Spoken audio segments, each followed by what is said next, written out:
মাঝে মাঝে একটু ঘুরতে যাওয়া ভালো, পরিবারকে একটু সময় দেওয়া ভালো। সবাইকে নিয়ে বাইরে গেলে মনটা একটু বেশ ভালোই লাগে।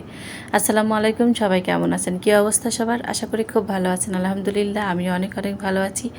মা আসছিলেন বাড়ি থেকে, তো মা এসেই একটু ঘুরতে যেতে চেয়েছিলেন। তো যেহেতু ডাক্তার দেখাতে আসছিলেন, তো ভাবছিলাম ডাক্তার দেখিয়ে তারপরে মাকে নিয়ে ঘুরতে যাব। কিন্তু এত বৃষ্টি হইতেছিল কয়দিন মা বাড়িতে যাওয়ার আগে, তো তখন আর আসলে মাকে নিয়ে বেরোতে পারতেছিলাম না ঠিক। তবে মা বাড়ি যাওয়ার ঠিক একদিন আগে হঠাৎ বাইরের দিকে তাকিয়ে দেখি যে বৃষ্টি নাই, আকাশটা একদম পরিষ্কার, রোদ উঠেছে, ঝলমলে একটা রোদ।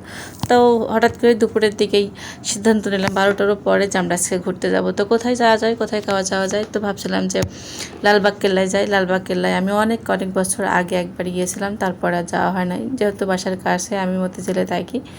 তো হঠাৎ করেই সবাইকে নিয়ে ঘুরতে গেলাম, যেহেতু আমার শাশুড়ি আসছেন, মা আসছেন, সবাই ছিল বাসাতে। তো সবাইকে নিয়েই আমি গেলাম, সবাইকে নিয়ে। যদিও আমি ঢাকা শহরের রাস্তাঘাট চিনি না, তো আপনাদের ভাইয়াকে বললাম, সে বললো আমাকে টেনো না, আমি যাব না, তোমরা যেই ঘুরে আসো। তো আমি কল্পনাও করতে পারি না যে এত মানুষের ভিড় থাকতে পারে। তো যাওয়ার পরে এত পরিমাণ ভিড় ছিল, সে অসম্ভব ভিড়। আর টিকিট কাটতে যেয়ে সে তো একটা মহাবিপদ, এমন একটা অবস্থা। কোনো রকমের টিকিটটা কাটলাম, তারপরে ঢুকছি। ঢোকার পরে তো তারপরে পরছি আমি শাড়ি, যেমন রোদ তেমন গরম। তারপরে ভাইরে ভাই আমি পরছি শাড়ি, সে কথা আর বলবো না, দুঃখের কথা। গরমের মধ্যে এমনিতে নাজেহাল অবস্থা, তারপরে শাড়ি পরে তো আরও একেবারে যা ইচ্ছে তাই অবস্থা। তারপরে রোদ, সে কথা আমরা চকচক করতেছে, দেখতেই পাচ্ছেন যে কী পরিমাণ রোদ ছিল। এত গরম হবে হবে আমি ভাবতেও পারিনি। যাই হোক, আর এটাই হচ্ছে লালবাগ কেল্লার যে, এটাকে তো আসলে এখানে জাদুঘর টাইপের ছিল। আমি তো এবার যে পুরাই একটা হতাশ, কি বলবো, যে এখানে কিচ্ছু নাই। আমি অনেক বছর আগে গিয়েছিলাম, তখন ওনাদের ব্যবহৃত অনেক অনেক জিনিসপাতি ছিল, মুঘল সাম্রাজ্যের ওনাদের ব্যবহৃত অনেক জিনিসপাতি এখানে ছিল। কিন্তু এবার দেখেন একদম ফাঁকা। আমি সত্যি সত্যি একেবারে হতাশ। যাওয়ার পরে ভাবলাম যে কেন এখানে আসলাম, অন্য কোথাও যেতাম। এখানে যাওয়ার একটা উদ্দেশ্য ছিল যে মিষ্টিকে সব কিছু দেখাবো ঘুরে ঘুরে, যে মুঘল আমলে তাদের ব্যবহৃত অনেক জিনিসপাতি ছিল, ঠিক আছে, কিন্তু কিছুই ওখানে নাই। তারপরে এত পরিমাণ গরম আর এত পরিমাণ মানুষের ভিড়। এখানে যাওয়ার পরে যে ভাবলাম সবাই একটু ঘুরতে আসে, পুরান ঢাকার আশেপাশে যারা থাকেন সবাই একটু ঘুরতে আসেন বাচ্চাদের নিয়ে। আর এটা একটা পুকুর, তো এখানে মিষ্টি নামবে, পুকুরে এক ফোঁটা পানি নাই। বাইরের পানি পুকুরে যাওয়ার মতো কোনো সিস্টেম নাই, যেহেতু উঁচু করে রাখছে। সবাই হয়তো খেলাটেলা খেলে আর সবাই বসে আছে, বাদাম টাদাম খাচ্ছে, এ আর কি। তো মিষ্টি যেহেতু জেদ ধরছে, কী করা যাবে, তো নামাই দেওয়া হলো যে একটু ঘুরে আসো।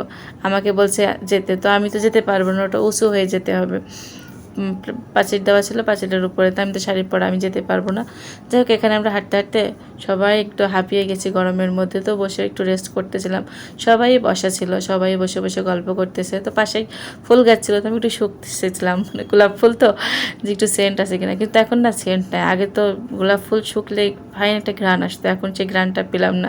যাই হোক, লালবাগ কেল্লায় এটা কিন্তু একটা বিল্ডিংটা বসে গেছে, কারণ এটা তো শ বছর পুরনো একটা জায়গাটা, বিল্ডিংগুলা তো বসে গেছে। তো এখানে অনেকেই উঠছে, দেখেন কত মানুষের রমরমা একদম, বাচ্চা থেকে বড় ছোট সবাই আছে একদম।